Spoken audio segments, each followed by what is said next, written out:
Welcome to The Explainer.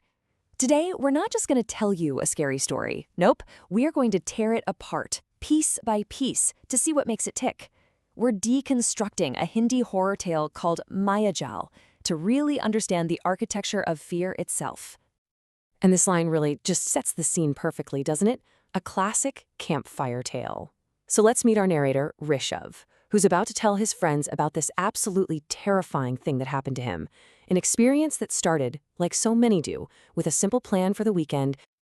All right, so every good scare starts with a setup, right? The before picture. This is what writers call the exposition. It's where we get to know the characters and the world, before everything goes completely sideways. You got to establish what's normal before you can shatter it. Okay, let's break this down. We've got our three friends heading out for what's supposed to be a fun camping trip. Rishabh is our protagonist. He's the intuitive one, the one who can kind of feel when something's not right. And his friends, Amar and Animesh, they're the skeptics. And this dynamic, it's a classic for a reason. It's the perfect recipe for building tension. And boom, there it is. Rule number 1 of any scary story: foreshadowing. The author is planting this little seed of doubt, not just in Rishabh's head, but in ours too. We're being told loud and clear that this isn't going to be your average camping trip. That gut feeling he has, that's the first alarm bell. Okay, so we've got that bad feeling just kind of hanging in the air. Now let's watch how things start to ramp up. This is what we call the rising action, and it's where the story really starts moving. And it's usually where our characters make a really bad call, the kind of decision that changes everything. And here he is, the classic wise old man with a warning. You've seen this character in so many stories, right?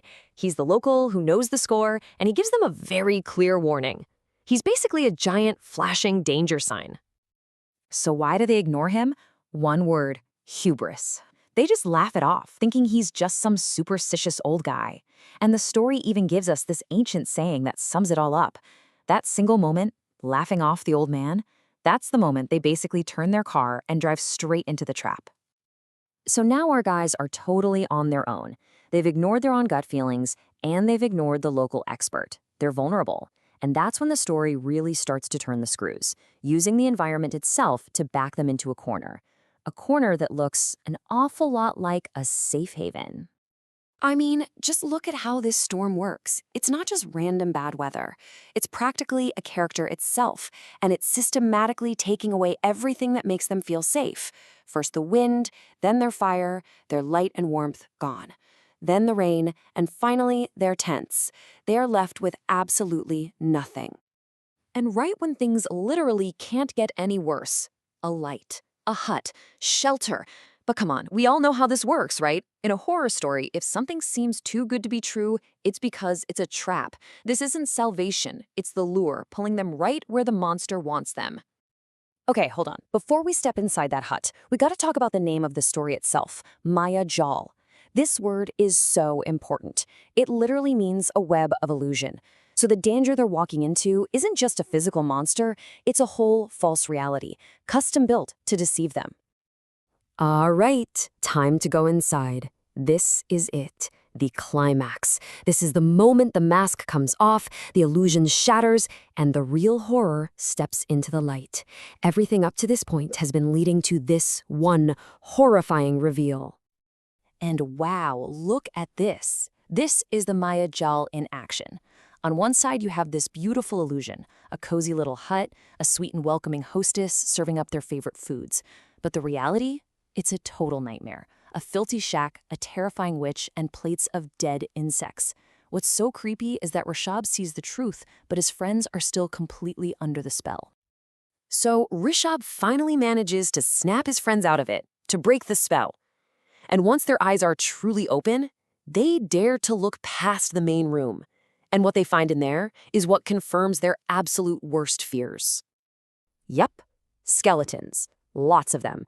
And this discovery is huge because it tells them this isn't the witch's first rodeo. They're not the first to fall for this trap. And if they don't get out of there, right now, they'll just be another pile of bones in the corner. And it gets worse. They also find all this stuff for dark magic and rituals. This confirms it. This isn't just some monster living in the woods. She's a practitioner of some seriously dark arts. That old man was right all along. And just in case there was any doubt left, The witch spells it out for them. The sweet old lady act is gone. She tells them exactly what she wants. Their blood. They finally get it. They were never guests. They were the main course. And then they look down, and they see her feet are turned backwards. For anyone who knows South Asian folklore, this is a massive, terrifying giveaway.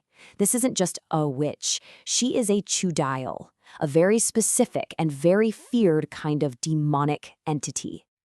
Okay, the jig is up. The monster is revealed. Now what? Time for the frantic escape. This is the falling action. That desperate run for your life, right after everything hits the fan. The chase is on.